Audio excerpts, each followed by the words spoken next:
Aujourd'hui, il est l'homme le plus puissant du monde, mais son statut et sa réputation, il a mis des années à les bâtir.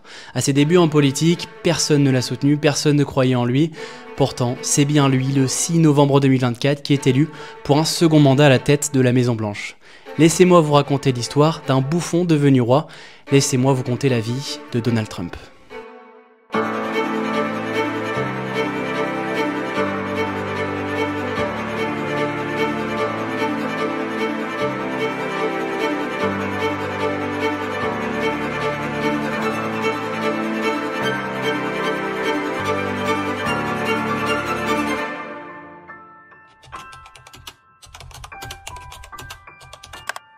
Juste avant que la vidéo démarre, je vous embête pas plus de 30 secondes, je vous demande juste de vous abonner, de liker, de repartager, c'est hyper important pour le référencement. Et voilà, plus la vidéo est vue, plus ça me donne envie de faire d'autres vidéos dans ce style. Donc voilà, si vous aimez ce que je fais, soutenez la chaîne, abonnez-vous, et puis moi je vous souhaite une bonne vidéo. Donald Trump naît le 14 juin 1946. Il est le fils de Fred Trump et de Marianne Trump. Son père est promoteur immobilier et ça aura pas mal d'importance par la suite, vous le verrez. Et sa mère, elle, est femme au foyer, c'était très courant à l'époque. Trump vit donc confortablement avec ses 4 frères et sœurs. Son père est multimillionnaire, ça aide pas mal. Mais cela ne veut pas non plus dire que son enfance se déroule sans accroc. En fait, Fred Trump, donc le père du petit Donald, est un nouveau riche. Sa fortune, il est en train de la constituer. Et donc la famille Trump commence à fréquenter les lieux chics et bourgeois. Et sauf qu'à ce moment-là, un petit grain de sable pourrait bien enrayer la machine. Et ce petit grain de sable, eh bien c'est Donald Trump. Il a un sacré tempérament le gamin. Il est colérique et ça pourrait bien entacher leur image.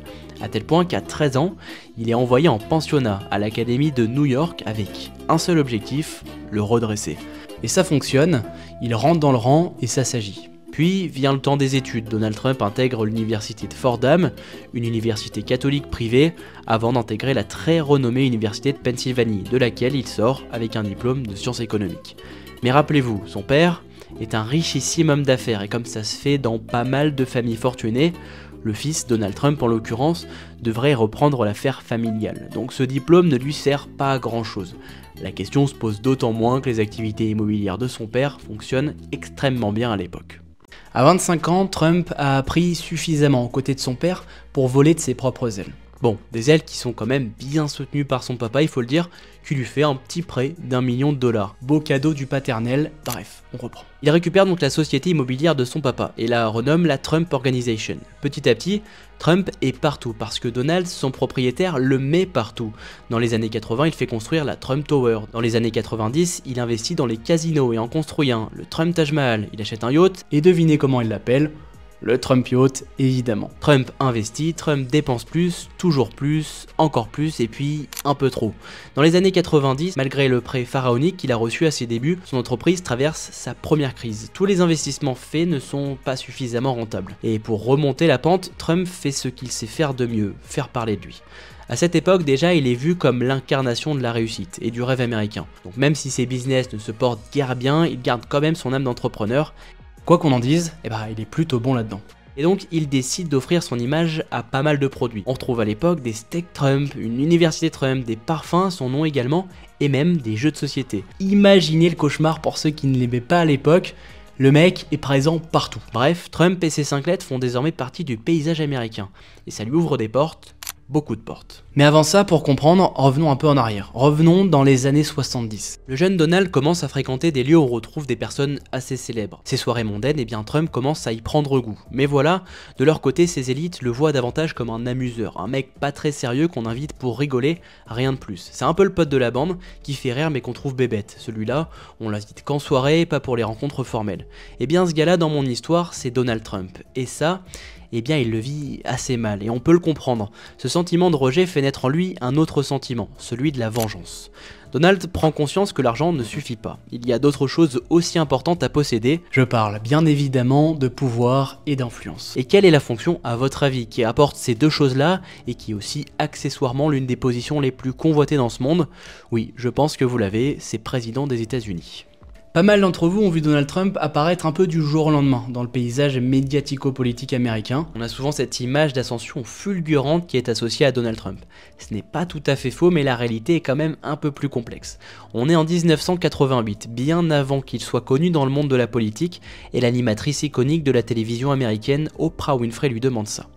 You've said, though, that if you did run for president, you believe you'd win. Well, I don't know. I think I'd win. I tell you what, I wouldn't go in to lose. I've never gone in to lose in my life.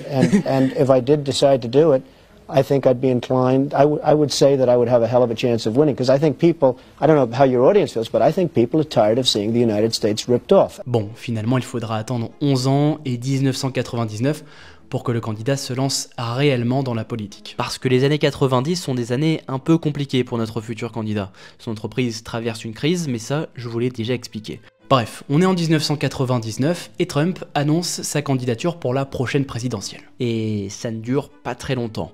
Notre Donald est esseulé, il a peu de soutien et est dans un monde qu'il ne maîtrise pas. Résultat, il se retire de la course et il retourne à ses activités et tente une nouvelle aventure. Yes, sir. You're fired. Ce slogan, devenu la marque de Donald Trump, provient de l'émission télé The Apprentice. L'émission est un succès absolu. Donald Trump anime cette série télé et ça cartonne. Chaque épisode est suivi par des millions d'Américains. C'est le rendez-vous de la semaine à ne pas manquer. L'émission va durer 10 ans, cela témoigne de son succès. Et ce succès est la clé qui va justement lui ouvrir pas mal de portes. En 2011, Donald Trump reçoit une invitation pour le dîner des correspondants. Événement vieux de 100 ans qui réunit tout le gratin américain. Acteurs hollywoodiens, hommes d'affaires, politiques. Le genre d'endroit où le Trump des années 80 en mal de reconnaissance aurait rêvé d'être. Et justement, cette petite voix la résonne encore dans sa tête. Trump n'a pas oublié le jeune homme plein d'ambition qui rêvait de se mélanger aux élites américaines. Eh bien, c'est l'occasion, des années plus tard, de se rattraper. À ce dîner, il y a le président américain de l'époque, Barack Obama donc, et ça a son importance. Ça a son importance parce qu'au moment où le président démocrate brigue son premier mandat, une rumeur aussi folle qu'infondée émerge. Certains l'accusent d'être né au Kenya. Cette rumeur enfle, elle prend beaucoup d'ampleur et de place, tellement que le principal intéressé est obligé de publier son acte de naissance et d'ainsi prouver qu'il est bien né sur le sol américain. Parce que, je le rappelle, l'une des conditions à remplir pour se présenter à la présidentielle américaine, eh bien, c'est d'être né sur le territoire états-unien. Et devinez quoi, notre Donald national déteste Barack Obama. Il fait partie de ceux qui ont propagé cette fausse rumeur sur les réseaux sociaux. Tout ça, ce soir d'avril 2011, le président afro-américain, il ne l'a pas oublié. Et pour lui, la vengeance est un plat qui se mange froid. Très froid. Pendant la soirée, Barack Obama tient un discours et profite de cette prise de parole pour asséner quelques pics à Donald Trump. Regardez. No one is happier, no one is prouder to put this birth certificate matter to rest than the Donald. And that's because he can finally get back to focusing on the issues that matter. Like, did we fake the moon landing? What really happened in Roswell? And where are Biggie and Tupac? La scène peut paraître quelconque. Les invités rient aux blagues du président démocrate qui taquine Donald Trump. Et vous remarquez que lui ne rit pas, ou rit très peu, et ce n'est pas si étonnant. Ce que nous voyons comme de simples taquineries résonne un peu différemment chez notre mania de l'immobilier. Celui qui était en mal de reconnaissance est en train de vivre une véritable humiliation. Celui qui a toujours voulu être reconnu de ses pairs et respecté est sujet aux moqueries de l'homme le plus influent de la planète devant des centaines d'invités eux aussi très influents. Cet événement anodin de prime abord sera en fait le tournant de sa carrière, enfin du moins politique, et signe son entrée définitive justement dans ce monde de la politique. En 2015, Trump est décidé. 16 ans après, il va se représenter et cette fois il compte bien aller au bout de l'élection présidentielle. Obama a bouclé ses 2 mandats et il ne peut pas se représenter selon la constitution américaine. L'adversité est moins rude, mais bon, encore faut-il faire partie de l'une des 2 formations politiques des États-Unis. Concrètement, il existe 2 partis historiques, le Parti démocrate et le Parti républicain, desquels sont issus la grande majorité des présidents élus depuis le 19e siècle. Être le candidat de l'un de ces 2 camps politiques booste ainsi vos chances de l'emporter. Mais voilà, les démocrates ne veulent pas de Donald Trump et ont déjà leur candidat, qui n'est nul autre qu'Hillary Clinton, la femme du 42e président des États-Unis, qui est Bill Clinton, ouais, rien que ça. Et chez les républicains, qui l'a rejoint en 2009, Trump n'est pas vraiment pris au sérieux. Personne ne croit en cette anomalie de la politique, passé d'homme d'affaires à candidat à la présidentielle sans aucune expérience. Il décide quand même de se présenter sous la bannière des républicains, peut-être parce que ses idées politiques collent un peu plus avec ce parti. Et les débuts sont loin d'être faciles, il devient le bouc émissaire des journaux et il est même moqué par les figures politiques de son propre camp. Mais pour Trump, il n'y a que le terrain qui paye, et cela tombe bien, parce qu'arrive la primaire républicaine. La primaire, c'est une élection à l'intérieur du parti. Elle permet de désigner un candidat commun pour représenter ce même parti. Cela évite que 5 candidats issus d'un même camp politique se présentent à l'élection présidentielle. Comprenez par là que plus les voix sont concentrées sur un même candidat, et plus il y a de chances de l'emporter. C'est assez logique. Bref, revenons à notre cher Donald. Les primaires débutent et il est face à 17 candidats. Et parmi eux, il y a des candidats très sérieux comme Jeb Bush, lui aussi un grand nom parce que fils de George Bush, 41e président des États-Unis, je le rappelle. Il y a aussi Marco Rubio, étoile montante de la politique américaine. Petit aparté, petit pas de côté, si son nom vous dit quelque chose, c'est normal, actuellement c'est le ministre des Affaires étrangères de Donald Trump. Reprenons. S'il veut l'emporter, Trump va devoir se distinguer. Et ça, il l'a plutôt bien compris. Les techniques de comportement médiatique qu'il a apprises pendant ses années à la télé vont bien lui servir. Notre Donald manie mieux que quiconque l'art de la communication. Et il va le mettre au service de sa campagne. Trump fait donc du Trump. Il multiplie les phrases chocs et les dérapages. Chaque sortie médiatique est une occasion de plus pour faire parler de lui. Avec Trump, la citation « il n'y a pas de mauvaise publicité » prend tout son sens, même si certaines fois, il va vraiment très loin. Mais cela marche en fait, ces outrances, ces provocations, eh bien ça déstabilise ses adversaires. Et les Américains, eux, le trouvent charismatique et s'attachent à lui. Il fait le show, il les fait rire, il s'exprime bien, tout ce qu'ils recherchent au final. À tel point que les autres candidats à la primaire, ceux qui hier le devançaient dans les sondages, sentent le vent tourner. Et ils tombent comme des mouches. Jeb Bush abandonne, Ted Cruz et Marco Rubio lui emboîtent le pas. En juillet 2016, Donald Trump devient officiellement le candidat des républicains pour la présidentielle. Ça, c'est déjà un immense exploit en soi. Mais Trump vise encore plus haut. Il n'est là que pour gagner, et pour atteindre les sommets, eh bien, il va devoir battre celle qui est annoncée comme ultra favorite, Hillary Clinton. Tout les oppose. Elle a beaucoup d'expérience en politique, lui n'en a aucune. C'est une femme, il est un homme. Elle est la représentante du Parti démocrate, lui des républicains. Et surtout, elle part avec une grande longueur d'avance. Mais à force, notre cher Donald est habitué à cette posture d'outsider. Cela le booste, cela le galvanise. La campagne pour la présidentielle bat son plein. Les deux adversaires enchaînent les meetings. Trump continue sur sa lancée. Il provoque et cherche à faire réagir. Il s'en prend directement à son adversaire, souvent avec des propos sexistes et discriminants. La stratégie d'Hillary Clinton, elle est complètement différente. Elle tente de passer pour le candidat raisonnable, plus sérieux. Face à la déferlante de fake news proférée par le candidat républicain, elle joue plutôt la carte de la raison. Mais la technique de Trump semble mieux fonctionner, puisqu'il gagne en popularité. Ses qualités oratoires font clairement la différence. Il utilise des techniques bien précises, l'une d'elles consiste à employer un langage simple, des phrases courtes et ainsi impactantes. Ses discours sont compréhensibles par un enfant de 9 ans, d'après une analyse réalisée par Le Monde. Et ça fait la différence, parce que l'Américain peu instruit, qui habite dans sa campagne profonde et qui a l'impression d'être abandonné par les élites, eh bien il se sent beaucoup plus représenté par Donald Trump. Il comprend assez facilement ses idées. Le mur au Mexique, les armes à feu et le renvoi des migrants, ça leur parle beaucoup plus que les énergies renouvelables défendues par Hillary Clinton. Alors oui, la candidate démocrate dispose d'un soutien sans faille des élites new-yorkaises et de la communauté afro-américaine, mais les États-Unis, ce n'est pas que ça. L'Amérique rurale blanche, moins favorisée, elle représente quand même 20% des Américains. Et son poids n'est pas négligeable. Comme à chaque élection présidentielle, les candidats se focalisent sur les swing states et y multiplient les meetings. Pour expliquer cela simplement, en fait l'élection américaine elle est différente de ce qui se fait en France. Là-bas les Américains ne votent pas directement pour les candidats, mais pour des grands électeurs. Pour simplifier le tout, on va dire que les grands électeurs rapportent des points. Donc un grand électeur égale un point, on est d'accord sur ça. D'abord il faut savoir que chaque état a un nombre de points défini, grossièrement en fonction de sa population. L'état le moins peuplé, l'Alaska, en compte 3. En Californie, état le plus peuplé, c'est 55. Ensuite, il faut savoir que le principe de winner takes all, le gagnant remporte tout en français, s'applique. Prenons l'exemple d'un état qui compte 11 points. Si dans cet état, le parti républicain récolte 51% des votes contre 49% pour le parti démocrate, eh bien c'est le parti républicain qui raflera l'intégralité de la mise, soit 11 points. Ce n'est pas proportionnel. Pour gagner une élection, le candidat doit ainsi récolter la majorité des points, soit 270 sur 538. Alors, si j'explique tout ça, c'est pour que vous compreniez l'enjeu des swing states. Certains États votent depuis des décennies pour le parti républicain ou pour le parti démocrate. Pour les candidats, ils sont moins intéressants puisqu'il y a peu de chances qu'ils les fassent changer d'avis. A contrario, certains États sont indécis, cela veut dire qu'ils ne votent pas pour le même parti d'une élection à l'autre. C'est justement là que les candidats concentrent leurs efforts, dans le but de les convaincre de voter pour eux. Ça, Trump, eh bien, il le sait bien. Il décide alors de se focaliser sur la Rust Belt, ceinture de rouille en français. C'était une zone très industrialisée, mais la mondialisation, puis la désindustrialisation qu'elle a entraîné les a frappés en plein fouet. Des milliers d'usines ont fermé et les employés se sont retrouvés sur le carreau. Et notre cher Donald, il compte bien capitaliser sur la colère des habitants. Il critique les accords de libre-échange, il dénonce les travers de la mondialisation, il prône une Amérique recentrée sur elle-même et se la plaît. De son côté, Hillary Clinton a volontairement laissé de côté les États de la Rust Belt. Les ouvriers votent historiquement démocrates. Elle pense qu'elle n'a pas besoin de s'investir, elle préfère se focaliser sur d'autres swing states, comme la Floride qui compte 29 points.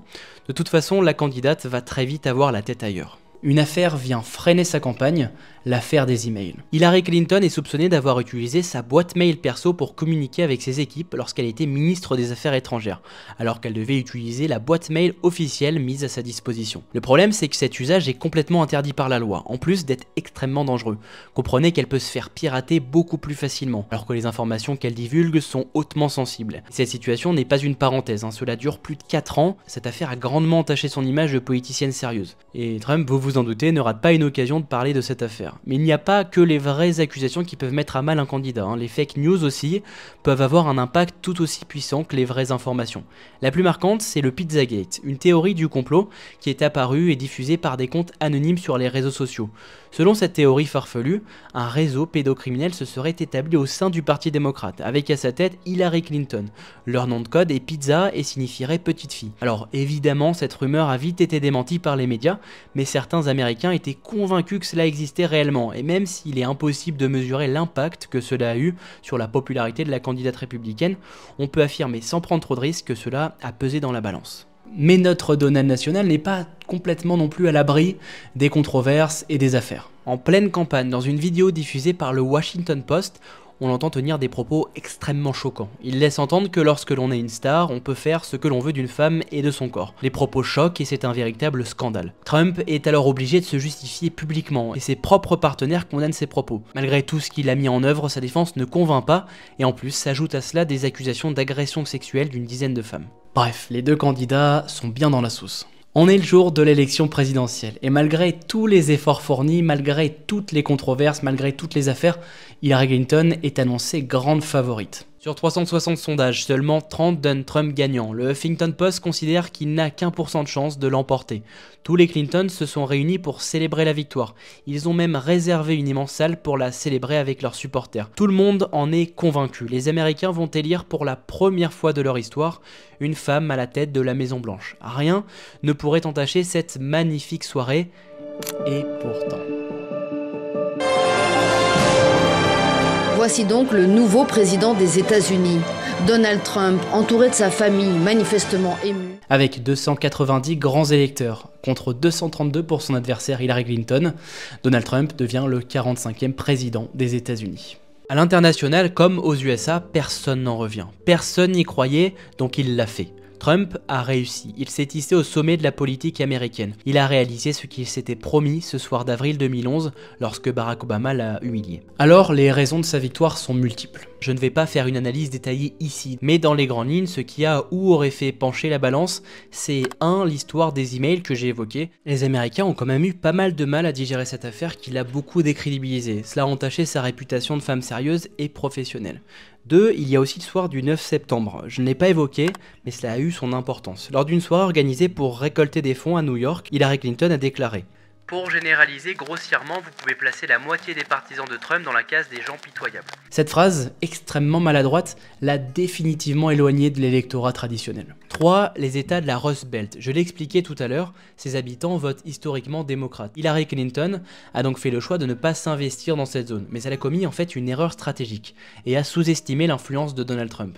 Et au final, ils ont basculé dans le camp républicain. Et en 4, on peut mentionner l'économie. Sur ce sujet essentiel pour les Américains, Donald Trump a quand même été plus convaincant que son adversaire. Il a formulé des propositions plus concrètes, comme la création de 25 000 emplois en 10 ans. Concernant son premier mandat, le bilan est contrasté, mais bien loin tout de même de la catastrophe que prédisaient les estimations économiques. En revanche, sur le plan social et sociétal, c'est quand même plus compliqué. On se souvient tous par exemple du mouvement Black Lives Matter. En 2020, notre cher Donald souhaite se représenter, mais bute face à Joe Biden, le candidat démocrate qui l'emporte et devient le 46e président des États-Unis. Trump n'est vraiment pas content et il décide de contester les résultats. Selon lui, l'élection a été truquée, ce qui amorce l'événement du Capitole. Le 6 janvier 2021, quelques jours avant que Joe Biden soit investi, des militants pro-Trump prennent d'assaut le Capitole. Celui-ci regroupe la Chambre parlementaire, qui est l'équivalent de l'Assemblée nationale en France, et le Sénat. Le regroupement a fait beaucoup de blessés et plusieurs personnes sont mortes. Cet événement a véritablement marqué les esprits, à tel point que quand il annonce sa candidature le 15 novembre 2022, à la présidentielle de 2024, eh bien personne n'y croit vraiment. D'autant plus qu'il est mis en cause justement dans cette affaire d'assaut du Capitole, où il est soupçonné d'être en partie responsable. Les choses vont prendre une autre tournure en 2023 lorsque Donald Trump est inculpé par le procureur spécial. Celui-ci est chargé d'enquêter sur ses tentatives d'inverser le résultat des élections. À ce moment-là, ce n'est pas la seule affaire dans laquelle Trump est mis en cause. En 2023, notre Donald national est mis en accusation dans 4 autres affaires judiciaires majeures. Il est notamment soupçonné d'avoir interféré en Géorgie dans l'élection présidentielle et d'être parti de la Maison-Blanche avec des documents confidentiels qu'il stockerait dans sa résidence de Mar-a-Lago. À cela s'ajoute l'affaire Stormy Daniels. Trump est accusé d'avoir acheté le silence d'une actrice X avec laquelle il aurait eu des relations en 2006. Il est donc un petit peu dans le pétrin, mais ça, c'est sans compter sur l'intervention de la Cour suprême, qui est la plus haute institution judiciaire. Elle est composée de 9 juges qui sont nommés à vie, cela veut dire que ses membres ne changent que lorsque l'un d'eux meurt ou démissionne. Et lorsqu'un siège est vacant, c'est le président qui désigne le futur juge. Pendant son premier mandat, Trump a nommé 3 juges, ce qui a porté à 6 le nombre de républicains au sein de la Cour suprême. Et cela est loin d'être anodin, vous vous en doutez, parce que 4 ans plus tard, ce sont ces mêmes juges qui ont adopté l'arrêté Trump v United States. Expliqué simplement, en fait, il élargit l'immunité présidentielle dont bénéficient les présidents. Et comme par hasard, cela permet à Donald Trump d'éviter de potentielles sanctions liées à sa condamnation, dont une peine d'éligibilité qui l'empêcherait de se représenter. Les ennuis judiciaires de côté, Trump peut enfin se concentrer sur la course à la Maison-Blanche, et là-dessus aussi, il y a des choses à dire. Alors je ne m'attarde pas trop sur la primaire républicaine. Donald Trump la remporte haut la main, cela augure donc un match retour entre Joe Biden et lui. Sauf que, petit problème, eh bien le président démocrate multiplie les déconvenus et les bourdes. Quand il ne manque pas de tomber en grimpant des marches, il confond le nom de deux présidents ou tient des propos incohérents. Biden se fait vieux et cela se ressent. Certains doutent de sa capacité à remplir pour un second mandat. Trump n'est pas beaucoup plus jeune, il n'a que 4 ans de moins, mais il fait plus frais. En tout cas, l'image qu'il renvoie est meilleure, les signaux sont plus positifs. Et ça, les Américains l'ont bien compris. Dans les sondages, le score de Joe Biden chute au fil de ses maladresses, et pour ne rien arranger, un événement va booster la cote de popularité de Donald Trump. On est le 13 juillet 2024, le candidat républicain prend la parole à Meridian, en Pennsylvanie. Rassemblement classique jusque-là, jusqu'à ce qu'un homme ouvre le feu à 8 reprises avant d'être abattu par un sniper. Trump était clairement la cible de cette attaque. D'ailleurs, il est touché à l'oreille. Les conséquences auraient pu être bien plus dramatiques. Il avait tourné la tête quelques secondes avant le tir. Sans ça, il aurait sans doute pris la balle en pleine tête. Alors, vous vous demandez sûrement en quoi cela a impacté sa popularité. Eh bien, parce qu'il a été malin, notre cher Donald. Il a su tourner cet événement dramatique à son avantage. Après avoir pris la balle à l'oreille, il s'est relevé le poing levé. Et l'un des photographes présents sur place a immortalisé le moment. Coup de génie marketing, l'image fait vite le tour des réseaux et des médias. Certains voient ça comme un signe de Dieu, et cela renforce leur engagement. Parallèlement à ça, la cote de popularité de Joe Biden ne cesse de baisser. Certains démocrates se désolidarisent, quand d'autres demandent son retrait. Le 21 juillet 2024, l'actuel président des États-Unis annonce qu'il ne sera finalement pas candidat à sa propre succession. Il passe la main à sa vice-présidente, l'équivalent du Premier ministre en France. C'est Kamala Harris et c'est une femme métisse et elle a de la bouteille. Elle fait partie du paysage politique américain depuis 20 ans, mais elle part tout de même avec un immense désavantage, elle n'a que 3 petits mois pour faire campagne. Une campagne qu'elle n'avait pas préparée puisque Joe Biden devait représenter le Parti démocrate, je vous le rappelle. Ses débuts sont tout de même prometteurs, elle rattrape l'avance que Trump avait pris dans les sondages. Elle offre au Parti démocrate un second souffle. Elle est relativement jeune comparée à son adversaire, 60 ans, 78 pour Trump. Kamala Harris prend très vite le pli et multiplie les prises de parole. Et contre toute attente, elle contre plutôt bien Donald Trump. Elle réussit à se moquer de lui, elle fait ça avec habileté et humour, et ça fonctionne. Face à cela, Trump reste le même, il attaque frontalement la candidate démocrate et la qualifie entre autres d'handicapée mentale. Il est donc à peu près le même que celui qui était opposé il y a 8 ans à Hillary Clinton. Il continue ses outrances, ses provocations et ses sorties virulentes. Mais quelque chose a quand même changé. Et il faut aller chercher du côté de ses soutiens pour savoir de qui je parle. Et oui, le génie fou Elon Musk. Le milliardaire à la tête notamment de Tesla, de X et de SpaceX, historiquement démocrate, change de camp. Il décide de prêter allégeance à Donald Trump. Pendant la période de campagne, il va mettre tout son arsenal médiatique au service du candidat républicain. Sur son réseau social, Elon Musk relaie les messages de campagne de Trump et incite à voter pour lui. On parle quand même d'un réseau social qui compte plus de 500 millions d'utilisateurs réguliers. L'impact est donc immense, sans compter la modération et l'algorithme sur X qui aurait joué en faveur du candidat républicain. Et puis, vous connaissez à connaître la chanson. L'élection américaine approche, les candidats multiplient les meetings dans les swing states, dans ces états indécis, chaque voix compte. On est le jour de l'élection et les sondages n'ont jamais été aussi serrés. Les résultats des premiers états tombent et Trump prend de l'avance. Jusque-là, rien d'anormal puisque ce sont des états qui votent historiquement républicains. Sauf que Kamala Harris ne le doublera en fait jamais. Le premier swing state à tomber est la Floride. Elle tombe entre les mains de Donald Trump à 55% des voix, ce qui est largement au-dessus des estimations. La tendance se confirme encore et encore. La majorité de la carte des États-Unis vire au rouge républicain, dont les swing states. Maintenant, il ne fait plus aucun doute. Donald Trump va devenir le 47e président des États-Unis. Kamala Harris annule sa prise de parole. Les démocrates venus assister au sacre de leur candidate rentrent chez eux dépités. En face, les républicains exultent. À 2h du matin, heure républicaine, Donald Trump prend la parole. Le résultat est sans appel. 312 grands électeurs contre 226 pour Kamala Harris. Le candidat républicain a même remporté le vote populaire, c'est-à-dire qu'au cumulé, plus de personnes ont voté pour lui, ce qui n'avait pas été le cas lorsqu'il était opposé à Hillary Clinton. La victoire est totale. Bon, comme je l'ai fait pour Hillary Clinton, je ne vais pas analyser la défaite de Kamala Harris, c'est pas vraiment le sujet de la vidéo. Je peux en revanche donner quelques clés de lecture pour ceux qui souhaiteraient s'y plonger. La défaite de Kamala Harris est due à plusieurs raisons. Déjà, certains spécialistes pointent du doigt sa difficulté à s'émanciper de l'image de Joe Biden. En fait, pendant la campagne, Kamala Harris était aussi sa vice-présidente, elle portait ainsi son bilan. Un bilan assez contrasté aux yeux des Américains qui voulaient du neuf, et elle n'a pas vraiment su s'en extraire. Pour d'autres, Kamala Harris a trop été dans le communautarisme, s'adressant aux minorités, alors que Donald Trump s'est lui adressé à tous les Américains sans faire de distinction. Enfin, d'autres estiment qu'elle est tombée dans le piège de Donald Trump. Lorsqu'elle a démarré sa campagne, ses discours étaient empreints de positivité et d'enthousiasme. Lorsqu'elle parlait de Trump, c'était avec humour pour le tourner en ridicule. Et comme j'ai expliqué tout à l'heure, ça fonctionnait bien au début. Puis petit à petit, sa technique de communication aurait évolué. Elle aurait cédé aux provocations de son adversaire républicain, avec en point d'orgue sa dernière déclaration sur Donald Trump, où elle l'a qualifié carrément de fasciste. De son côté, Trump s'est adapté à la passation de pouvoir chez les démocrates. Malgré son âge avancé, il est resté une bête de scène. Son langage outrancier mais simple a une nouvelle fois fait mouche, et sa volonté de casser les codes, de rompre avec les équilibres traditionnels a fini de convaincre. Bref, vous connaissez maintenant l'histoire de Donald Trump.